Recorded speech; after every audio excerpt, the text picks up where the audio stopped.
Mark, no one's downloading our new song. We gotta spread the word. You know what to do? After you've recorded your material, what do you do next? Begin, you make the music, you feel it's what he was saying, you okay, I made it, okay, I'm good now. You're for you it was a release, you birthed, it was fine, and you did it. But then what comes after that what happens to that baby you did, that's your responsibility. And there's all this knowledge about the industry that is your responsibility to know. Nobody will give you the information. You have to be curious and you have to want to know what's going on. And not only musicians get worried about put that creation in a place for selling, and that's the industry part. The one doing like always the work that like the administration, the desk work is this guy Alex. He's the one that like puts together. We all throw like ideas, but we are very abstract in the way we think. Like I have spreadsheets and spreadsheets of press contacts. I have booking contacts, record label contacts, and I'm a little bit tired of that. And I want this to be a little more underground in a way.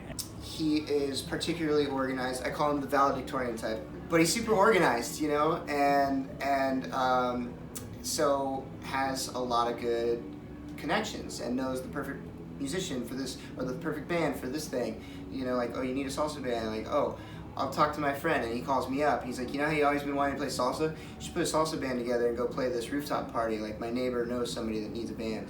He was throwing a house party. He does these house parties a lot, and we're the perfect band for that. It's kind of foreign or exotic to a lot of people, but it's something you can dance to. And so we started having a lot of success with those, and it turned out to be super, super fun. And so he was like, let's do it. Let's do the band. You know, I want to be, and I can help us. I can do this thing. I could get us a residency at Bembe, you know, and maybe like later at Barbez. And sure enough, we started playing, and that's what got us really good. Is that Alex had the foresight to know if you have a gig on the books, you got to rehearse. And if you're rehearsing, you're building repertoire, and if you're building repertoire, perhaps you're working towards, you know, making original recordings and then releasing those recordings and all that. So that all came from Alex's foresight of saying, you know, we should really have a band fund, and maybe we'll try to pay everybody each gig so that it feels like we're getting paid something and not just doing complete labor of love every single time we play. But then we're also sort of putting away some stacks so that we can spend money on ourselves, spend money whether that's promotion. A band fund. This is a concept I haven't thought about.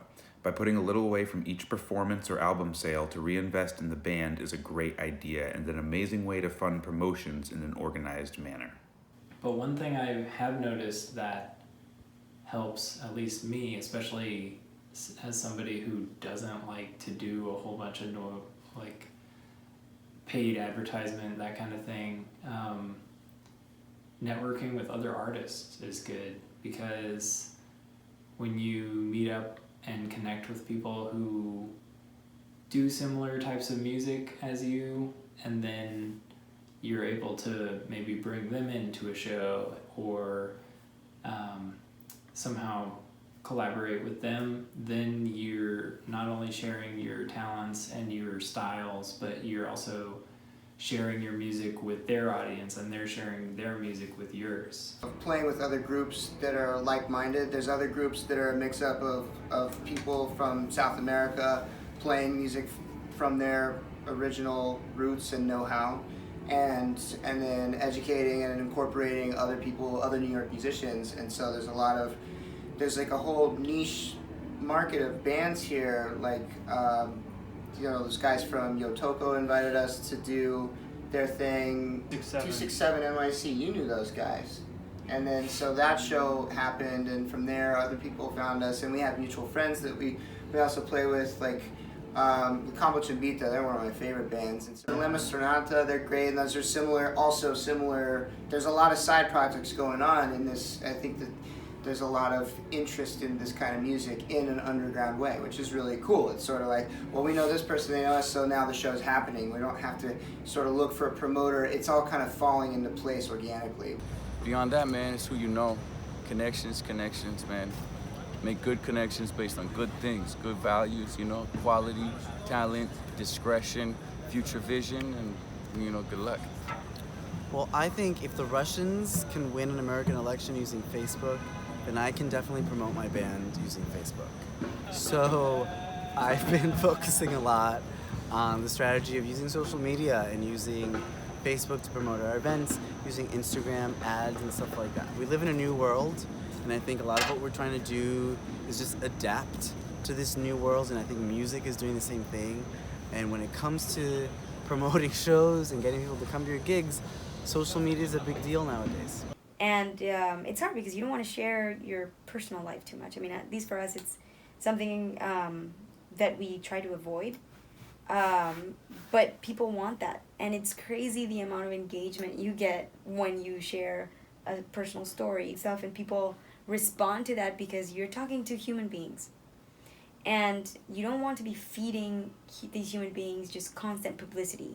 That's what they're getting everywhere. So now I'm talking about a whole different area, which is engagement to a crowd and building a fan base. This is a relationship between the artists and the people that gonna support that, being part of that. Also, that's a compromise. I guess we use, Instagram, Facebook. So I try to reach out to new people. I guess that's really the trick. So promotion these days in 2018 is pretty crazy. I get more action out of Instagram right now than anything else. That's not because of me, this is because of what it is. Instagram does let you put 1-minute video clips and therefore audio clips with just a photo. So it's a cool way to put your music on in little bite-sized chunks just on an Instagram page. I usually like to try and make like a design, whether that's photography or the album cover, the album booklet, or other kind of like cover images for the web, that kind of thing. Because you need people hire you. You need people to see not an album, maybe a video, because that changed now. Mm-hmm. The recordings as an album changed. Now you record one song and you do a video. And you need a produced video and you need a live performance video. Because with that one is now the key for people hiring you. Creating some video content now is like flexible, and maybe like the music video that we're making is like a big piece, and it needs to be super high production value. And because I believe that the production value of the videos that you have, A, and B, the quality of the photos that you have in this particular moment we're in culturally dictates, regardless of the music, it dictates the value of the band. So the actual fidelity of these visual aspects need to be really high, and then people will be like, oh, this is a serious band because their press photos look amazing. But we're also kind of like thinking about making video stuff that can be cut up and used a little more frequently in an Instagram capacity. So when we created the concept of Alborota, we also thought about the aesthetic of Alborota and how we were going to present it. Now, for promotion, you want to make sure that in your Instagram, your social media, like all your social medias, your website, your Facebook, all of it is congruent. It keeps a steady image of who you are and where people find you, and it just quick access to things. So you want to make sure that it's easy to find a video, a link to your video. You want to make sure it's easy to find your social media links. You want to make sure that it's easy for them to just get quick access to all this information the fastest that they're going to need. Now, depending on if it's a venue, a festival, a booking agent, a PR, if it's a private show, you have to tailor your information to them because they're looking for different things. And they're probably going to want to hear that at the top and not at the bottom in things. So you have to kind of you have several formats. I really recommend just having templates that you use, and then constantly rearranging that information that is most important about your show. Consider mailing a press release with an album or poster to a college radio station or an independent music website. So if you have clear market, it's the best. That's the door, because now you know who you need. Maybe a PR, maybe a booking agent, maybe what you need. But as soon as you know which places and which people, which festivals will want your kind of music, that would be easier. If you don't have that clear, so that messy. Yeah, and then you stay in the You labyrinth, in the maze. Yeah. just- Let's recap a bit. Live performances, house parties, and flyers can all draw attention to your material, but it's important also to maintain a professional presence in the digital world with social media and music videos. It's equally important that your band sounds professional and looks professional. Amateur art will only make people assume you sound amateur.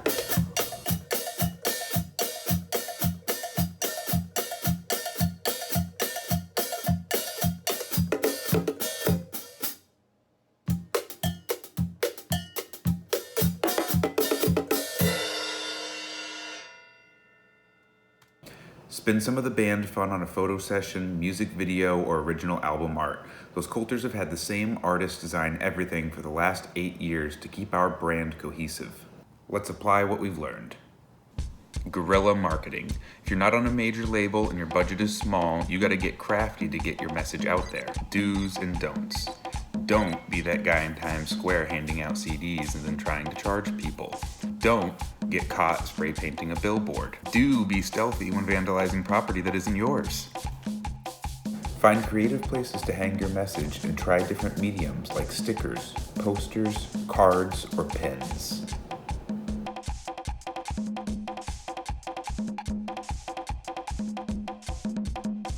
Only droplet your content in places that are relevant. Get your name out there and put on amazing shows. When you have new content, put on a killer release party.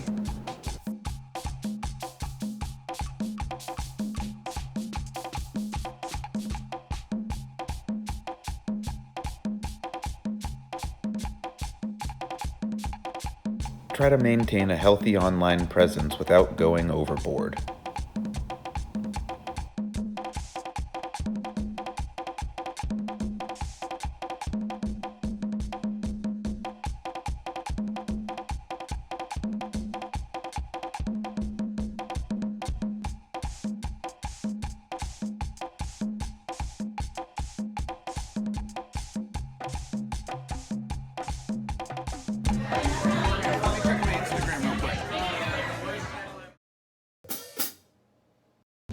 Now that we've covered all our bases, I'm going to check out a live.